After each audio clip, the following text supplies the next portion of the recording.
it's one of only two things guaranteed in life, but in Albemarle County, there's no guarantee that your tax bill won't find its way back to you after it's paid. Every tax cycle, thousands in the county receive supplemental bills without really having a clue what that means.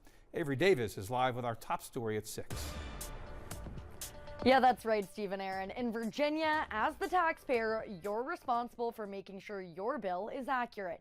So if the county realizes property was not correctly evaluated, as it sometimes does, it can rebill you for the difference.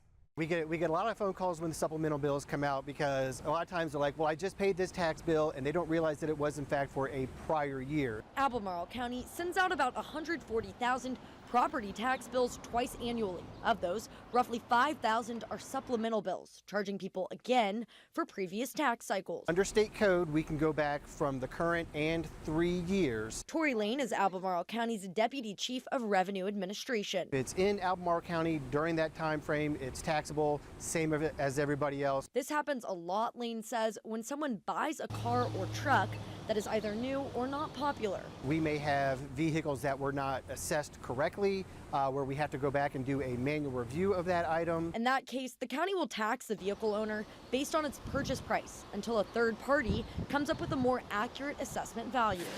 And in other cases, it very likely could be something that was garaged erroneously in another jurisdiction. With the city of Charlottesville here, that happens all the time. It's common practice, Lane says, and has been for years.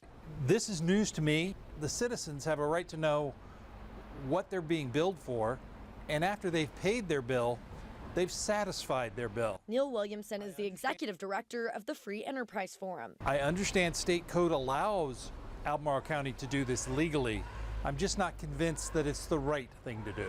Williamson also worries those extra tax dollars may cost more than they're worth. At what cost to develop those invoices, to mail those invoices, and to then collect those invoices?